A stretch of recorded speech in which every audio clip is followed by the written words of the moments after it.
Shabbat Shalom, everyone. This week's Torah portion should be familiar to us, as most of us in this room have been in synagogue on a little-known holiday known as Yom Kippur, when on that holiday in the morning, this is the Torah portion we read from. And the reason is because it is in this week's Torah portion found on page 679, if you want to follow along. Here's something for you, 679.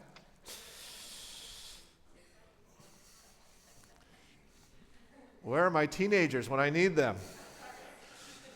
Okay, yeah, thank you. All the adults are doing it, but come on.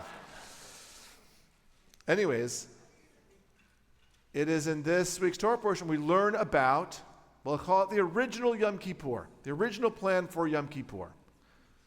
So what do you think, or what can you read in front of you, was a part of the original Yom Kippur holiday?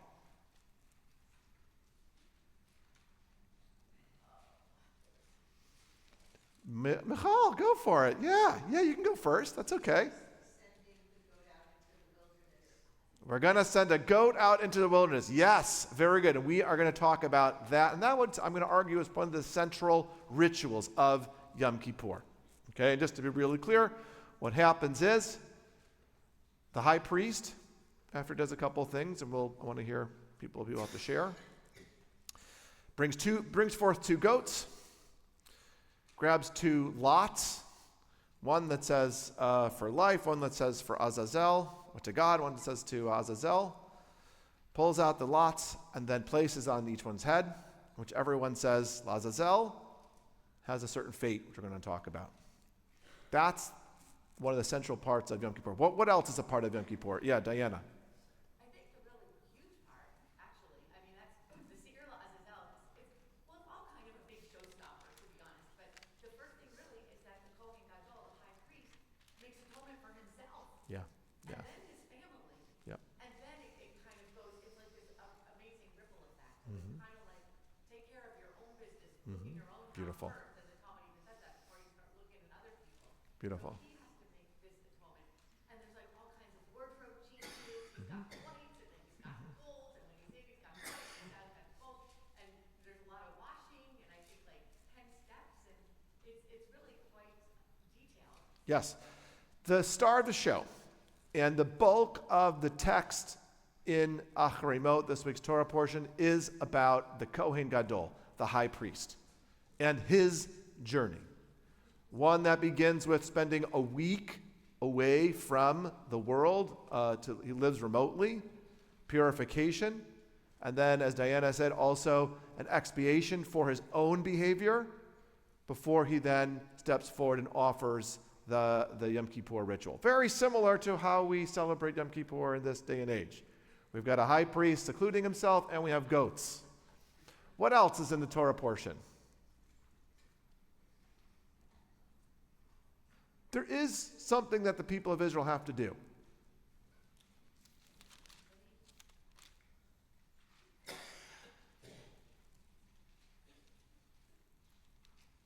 I'll draw you to verse 29 on page 684 before we put this all together. You shall practice self-denial, ta'anu et nafsho techem. Okay? And we learn from this that we refrain from relationships, we refrain from eating, we refrain from dressing in nice ways. Okay? But really, what the Torah text is telling us something perhaps much more simple, which is don't work, practice self-denial. And then on verse 31, Shabbat, Shabbaton hi lachem. This is a day of Sabbath, one of complete rest for you. Ve'nitom et nafshotechem. So it's a day of rest, a day of Shabbat, and a day of self-denial. That's our work. Three components. High priest prepares himself. We offer the goat offering. And then there's this idea of Shabbat and self-denial. That's old school Yom Kippur. So I want to try to unpack what's going on here. What was the original intention behind Yom Kippur? Because when I studied this week's Torah portion, there was a certain moment that allowed me to sort of think about Yom Kippur in a way that I haven't thought about before. We often think about Yom Kippur as, this is the day of teshuvah, of repentance. This is the day where the rabbis teach us, I just show up in shul on Yom Kippur and I am cleansed of my sins. I can start anew. And some rabbis even believe simply by having the holiday of Yom Kippur, everyone benefits. The Torah is going to tell us a slightly different story. And the story is about two goats.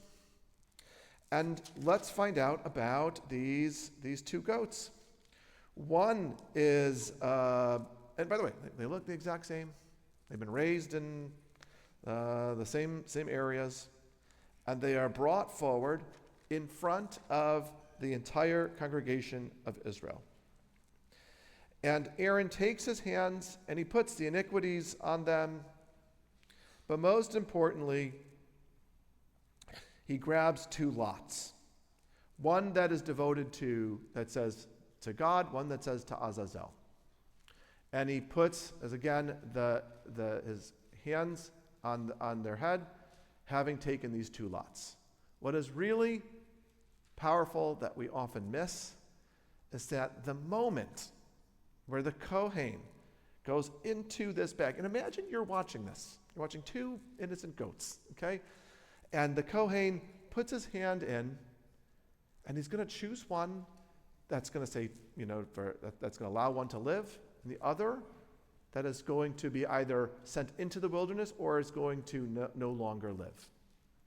And to me, the moment where the Kohen's hands moves left, moves right, this small, insignificant act is going to have an extremely powerful impact. What does La'azazel mean? That's the nefarious choice? We often understand La'azazel to mean it refers to, this is the demon goat. And from this text, a lot of both Jewish text and non-Jewish texts see this as a proof for, this is where the Jewish beliefs in demons comes around. Ibn Ezra has a really powerful answer. He says, no, Azazel is a measure of length, shows it using Hebrew grammar, and it's the length that the goat has to fall off a cliff towards its fate. And to me, more scary than a goat walking around and seeing and encountering an evil-looking demon is the experience of watching this innocent goat fall off a cliff, hearing it fall, all because perhaps of the choices of the people of Israel, but even more shockingly is the small, insignificant move of the high priest's hand that's going to lead to this tragic, painful to witness and feel death of an innocent goat. And while we are watching that is the moment for the Bible that I believe Yom Kippur happens. Because at that moment, we are made aware of the role that small, insignificant acts can play to either our betterment or our detriment. The Yom Kippur moment reminds us of, if you're a parent and has got teenagers that just learned how to drive, how just one small turn, one small spin on ice can have such a scary consequence. Or how a healthy person, perhaps by just one insignificant encounter with the wrong molecule, can cause something so dangerous to happen to one's health. Yom Kippur reminds us that this is part of life. Yes, we do live in a world where we can make choices, and there's a lot of impact we can have to the choices that we make, and we can feel the direct consequences of the intentional choices that we make. But that's not all of God's world. That's not all of our world. Our world is one where there is So much choice that as a result of the oneness, the interconnectedness that we share, one small choice can have multiple ripple effects. Even a small, insignificant choice, such as the high priest grabbing one lot instead of another. That is Yom Kippur. And how does that make you feel? Being reminded of this aspect of the world that is highlighted by the Torah. If you're like me, I get filled with a lot of concern, scare. The Hebrew word would be pachad, like, whoa, one mistake and oh my goodness, look at what could happen. And yet that is a truth. So how do I manage living with that truth? And here we go to the bookends of the ritual. What does the high priest do? The high priest separates himself from the world, gives himself a little bit of space. And one way that we can avoid the impacts of the high priest is by living afar. But alas, what does that lead to? It can lead to loneliness. It can lead to separation. It can lead to a detachment from the cycle of life. So whereas it's very human to be like, I'm going to refrain from the world around me, there is also something human of then realizing that that's not the right way, because then I miss out on being part of the gift of life.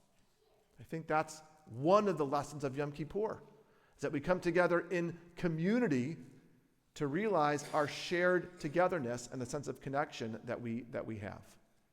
And then on the other side of Yom Kippur, of the Yom Kippur ritual, we learn about what it means to v'anitem et nafshotechem.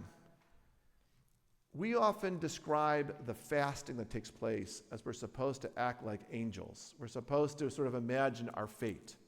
But I think that v'anitem et nafshotechem is much more tangible.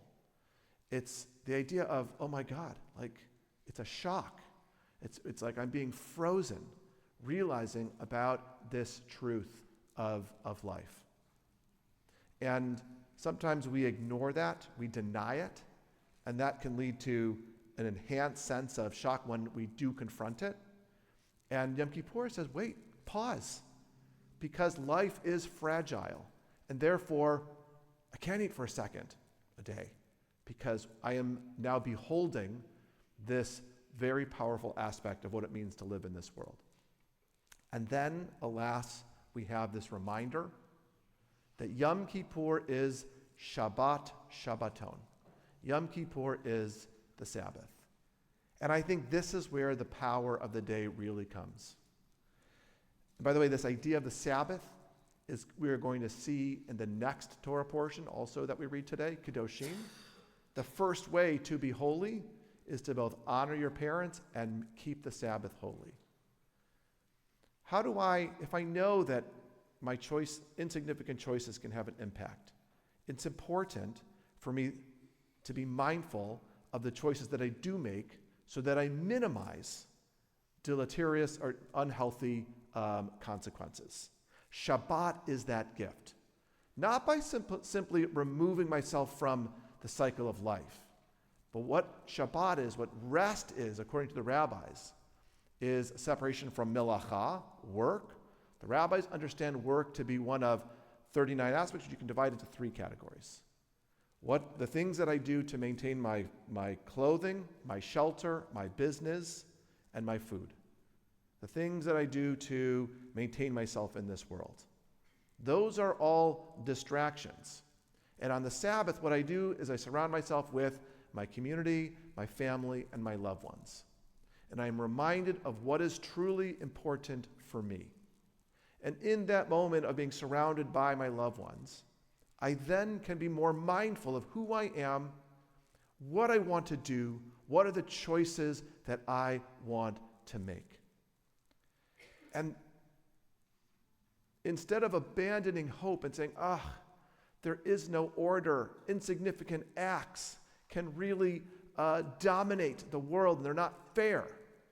And those insignificant choices are, I would say, not fair. Nevertheless, there still is promise for us to make meaningful choices.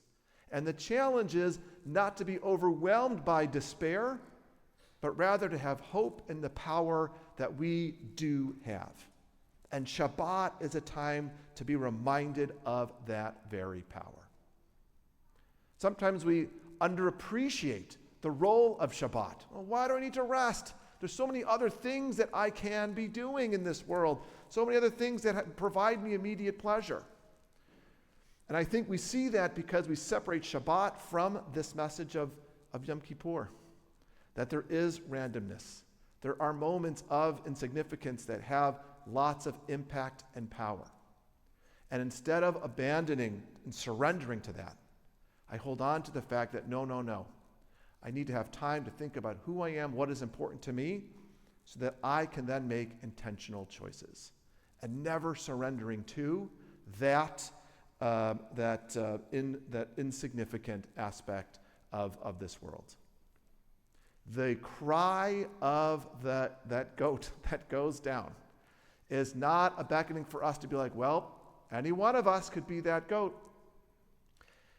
It's a reminder of, yes, that may be true. But nevertheless, in response to that goat's fate, I will not abandon hope. And the way that I commit myself to not abandoning hope is by giving myself time with my family, my loved ones, and myself, and therefore trying to minimize those types of insignificant choices. So to me, that's what the message of Yom Kippur is. I know that whether that be in our personal lives, dealing with someone who's a good person and nevertheless is given an unfair lot, or dealing with the political challenges of our day and age, most importantly, we're sitting with on pins and needles. What will happen in the Straits of Tehran? What will happen in the north of Israel? One small, insignificant act, one mistake could blow out could be a powder. Could explode a powder keg in the Middle East.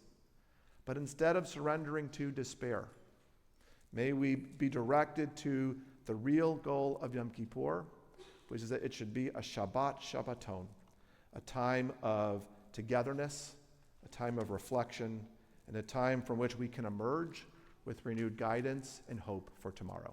Shabbat Shalom.